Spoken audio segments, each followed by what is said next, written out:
आज पूरे भारत में क्या चल रहा है? डर का कारोबार चल रहा है। सन 2015 में, आज से ठीक 5 साल पहले, डीडी न्यूज़ की एक वीडियो क्लिप भी दिखाऊंगा मैं आपको, जिसमें आज से ठीक 5 साल पहले सेम ऐसी सिचुएशन, मास्क लगाने की सलाह और ये सब भी बताया गया था। ऐसा ही खेल 2009 में भी हुआ था। हर साल में, 2 साल में, 5 साल में, 10 साल में एक खेल रचा जाता है एलोपैथी को जिंदा रखने के लिए, वैक्सीन के जाल को जिंदा रखने के लिए। लेकिन आप क्या करोगे, हम क्या करेंगे?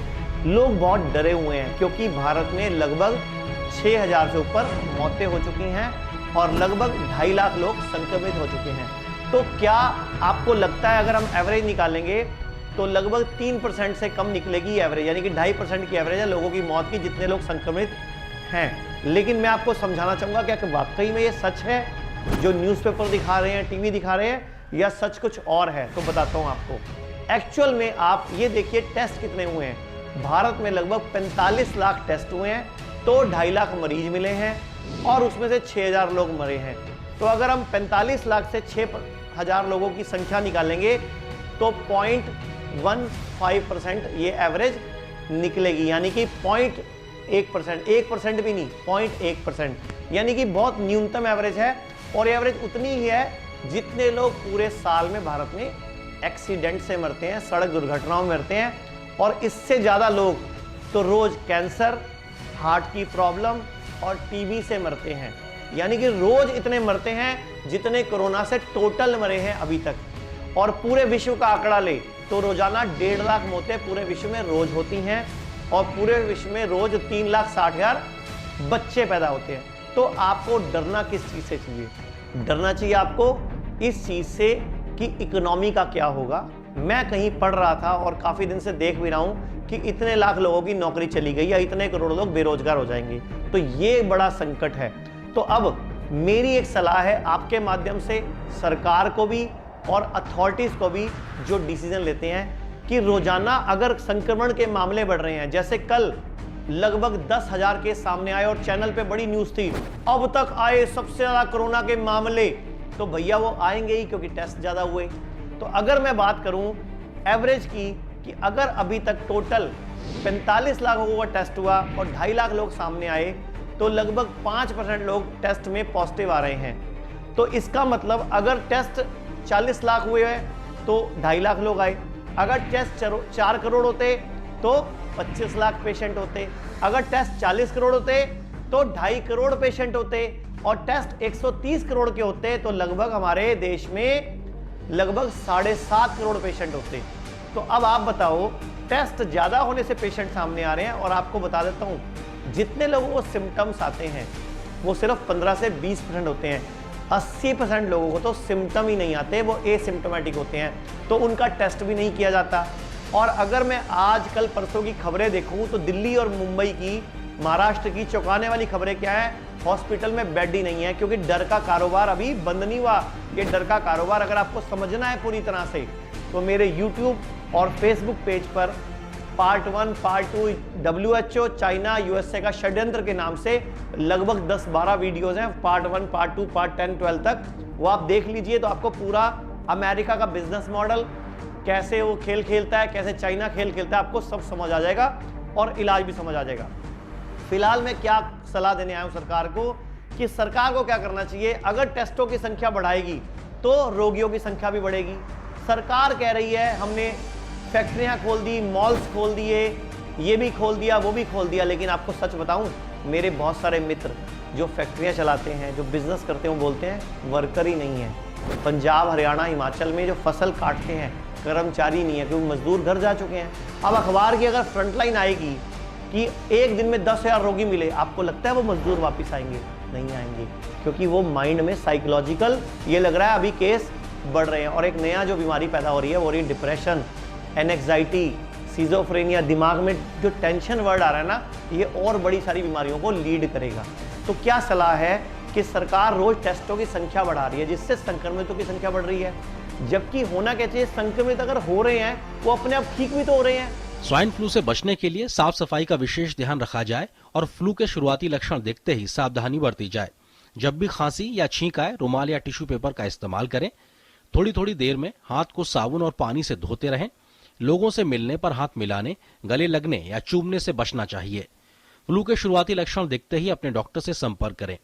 अगर फ्लू के लक्षण नजर आते हैं तो दूसरों से लगभग 1 मीटर की दूरी बनाकर रहें। फ्लू के लक्षण दिखने पर घर पर रहें। ऑफिस, बाजार या स्कूल जाने से परहेज करना चाहिए। बिना धुले हुए हाथों से आंख, नाक या मुंह छूने से बचना चाहिए। सब लोगों को चाहिए इम्यूनिटी के लिए गर्म पानी पिए, हर्बल टी पिए, फ्रूट्स खाएं, सैलड खाएं, कुछ दिन के लिए दूध वाली चीजें ना खाएं। मतलब पीएच बैलेंस डाइट चार्ट लें, वो हमारी संस्था से भी आप मंगा सकते हो। अब बात करते हैं सरकार को करना क्या चाहिए। सरकार को करना चाहिए टेस्टों की संख्या धीरे धीरे कम कर दे ताकि केस सामने ही ना आए। तो जो मजदूर घर गए हैं, जो वर्कर्स घर गए हैं, वो वापस आ जाएंगे। जैसे हमारे कॉल सेंटर में भी लगभग 2000 बच्चे और 150 डॉक्टर्स काम करते थे। तो आपको सच बताऊं, पिछले लगभग 15 दिन से आधों के फोन नंबर ही बंद हो गए। लगभग 50% हमारी जो संख्या है काम करने वाले कर्मचारियों की वापस ही नहीं आए, यानी कि उम्मीद भी नहीं है, हमें नई हायरिंग करनी पड़ेगी। हम लोग तो आयुर्वेद वाले हैं ना, तो हमें तो अपना काम बढ़ाना है, क्योंकि देश के अंदर इस टाइम आयुर्वेद का टाइम चल रहा है। तो हम आयुर्वेद के माध्यम से देश के लोगों की सेवा करना चाहते हैं। हमारा मकसद तो ये है कि देश में आयुर्वेद को इतना फैला दो कि अपने आप ही लोग एलोपैथी यूज ना करें, साइड इफेक्ट्स आएंगे ही नहीं। लेकिन सरकार को टेस्ट घटाकर, जब टेस्ट घटेंगे तो संख्या घटेगी, तो अखबारों में पॉजिटिव न्यूज आएगी, तो धीरे धीरे वो वर्कर्स वापस आएंगे, इकोनॉमी पटरी पर दौड़ेगी। आप कब तक घर से बाहर नहीं निकलोगे? आप कब तक घर पे बंद रहोगे? आपको अल्टीमेटली तो निकल के बाहर आना ही पड़ेगा ना। तो मैं सबको ये बोलना चाहूंगा कि इस वक्त हमें सकारात्मकता फैलानी चाहिए, हमें पॉजिटिविटी की बातें करनी चाहिए, हमें खुश रहना चाहिए, हमें हंसना चाहिए, हमें एक दूसरे की साथ देना चाहिए, हमें एक दूसरे की मदद करनी चाहिए। तो मैं आपके माध्यम से एक मैसेज देना चाहता हूं पूरे भारत के हर व्यक्ति को।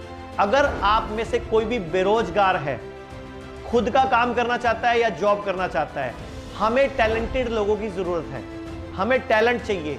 हमें पूरे भारत से समझदार लोगों की पूरी फौज चाहिए। तो जितने भी लोग हमारी संस्था के साथ जुड़कर हमारी ब्रांच खोलना चाहते हैं या जॉब करना चाहते हैं या किसी भी जगह पे कोई किसी भी शहर में काम करना चाहते हैं, चाहे मेल चाहे फीमेल, वो हमें नंबर पे व्हाट्सएप करें, अपना पूरा रिज्यूम भेजें। हमारे यहाँ बहुत लोगों की जरूरत है, क्योंकि हमें पूरे भारत के हर घर घर में टीबी का, बीपी का, शुगर का, जोड़ों के दर्द का, लीवर खराब का, किडनी फेल का इलाज पहुंचाना है, ताकि भारत का हजारों करोड़ रुपया जो बाहर जा रहा है वो नहीं जाए। हमें स्वदेशी की क्रांति लानी है, हमें लोकल के लिए वोकल बनना है, हमें आवाज उठानी है, हमें चाइना का सामान नहीं खरीदना है, हमें नई नई इंडस्ट्री लगानी है। तो मैं आप सबसे आह्वान करता हूं, अगर आप कोई युवा हैं, टैलेंटेड हैं, आपको लगता है मुझ में ये टैलेंट है, मैं संस्था के साथ जुड़कर ऐसे मदद कर सकता हूं, तो जुड़िए, हमारे स्क्रीन पर अपना रिज्यूम भेजिए, अपनी पूरी डिटेल लिख के भेजिए। दूसरी बात, अगर आप कोई इलाज चाहते हैं, अगर आप चाहते हैं आपको स्वस्थ रहना है, तो स्वस्थ रहने के लिए हमारे पूरे भारत में 100 से अधिक क्लिनिक्स हैं, जहां हर जगह डॉक्टर उपलब्ध है। इसके अलावा हमारे 280 तरह के खुद के फॉर्मूले हैं, आयुर्वेद के और होम्योपैथी के। आप घर बैठे भी दवाई मंगा सकते हैं, हमारे क्लिनिक पे आकर डॉक्टर से मिलकर 1-to-1 भी दवाई ले सकते हैं।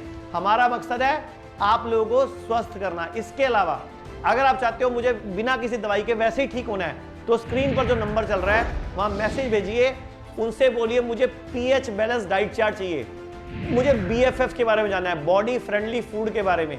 अभी तक आप टंग फ्रेंडली फूड जानते हो, लेकिन हम आपको समझाएंगे बॉडी फ्रेंडली फूड, ताकि आपका शरीर अंदर से इतना ताकतवर हो जाए, तो चाहे कोरोना आए, चाहे कोविड आए, चाहे हंटा आए, चाहे कोई और आए। अभी परसों का एक न्यूज़पेपर था जो बोल रहे थे कि जितने भी लोग नॉनवेज खाते हैं, यानी कि चिकन खाते हैं, ये स्क्रीन पर न्यूज़ भी आ रही है, उन सबको भी आने वाले टाइम में चिकन से एक वायरस फैल सकता है जो बहुत बड़ी गंभीर बीमारी बनेगा। तो मैं तो अपील करूंगा कि आप लोग धीरे धीरे नॉनवेज से पीछा छुड़ाइए, आप लोग एल्कलिनिटी की तरफ आइए, पीएच बैलेंस को मेंटेन कीजिए, क्योंकि आज जो व्यक्ति नॉनवेज खाता है उसके लीवर पर दुष्प्रभाव पड़ता है, उसकी किडनी पर एक्स्ट्रा लोड पड़ता है, उसको दिक्कत आती है, उसका ब्रेन डिस्टर्ब होता है, उसकी बॉडी का हार्मोन सिस्टम बिगड़ता है। आज क्यों छोटी छोटी लड़कियों को कम उम्र में पीसीओडी हो रही है, क्यों छोटे छोटे उम्र के युवाओं को सेक्स की वीकनेस हो रही है, क्यों उनको लिबिडो की प्रॉब्लम हो रही है, क्यों वो डिप्रेशन के शिकार हैं। रोज सुनते हो आप, फलाने ने आत्महत्या कर ली, फलाने ने छत से कूद के आत्महत्या कर ली, फलाने ने ट्रेन की पटरी पर लेट गया। क्यों ऐसा डिप्रेशन, क्यों ऐसी एंग्जाइटी फैल रही है? और मैं आप सबसे बोलना चाहूंगा कि ये वो काल है जिसको रिसेशन बोलते हैं, लेकिन रिसेशन अगर लंबा चले तो डिप्रेशन में बदल जाता है। हम सब अगर भारतीय सोच लें, सभी धर्म के लोग, कि हम एक रहेंगे, भारत की मदद करेंगे, भारत को आगे बढ़ाने में भारत के अंदर एक बहुत बड़ी भूमिका निभाएंगे, तो ऐसे युवाओं का, चाहे वो किसी भी धर्म का हो, किसी की जाति का हो, हमारे यहाँ स्वागत है। आपके लिए हमारे दरवाजे हमेशा खुले हुए हैं। आप कैसे भी हमारे साथ जुड़ सकते हैं। अधिक जानकारी के लिए अगर आप हमारे साथ जुड़ना चाहते हैं तो इस नंबर पे कॉल कीजिए। अगर आप डाइट के बारे में कुछ जानकारी चाहती है तो इस नंबर पे कॉल कीजिए। और आप हमारी क्लिनिक पे जाके डॉक्टर से मिलना चाहते हो तो इस नंबर पे कॉल कीजिए। और हमारे यहाँ से कोई आप घर बैठे हर्बल दवाइयाँ मंगवाना चाहते हो तो इस नंबर पे कॉल कीजिए। हमारा एक ही मकसद है, हमारा भारत स्वस्थ रहे, सभी निरोगी रहे और भारत में खुशहाली आए। धन्यवाद।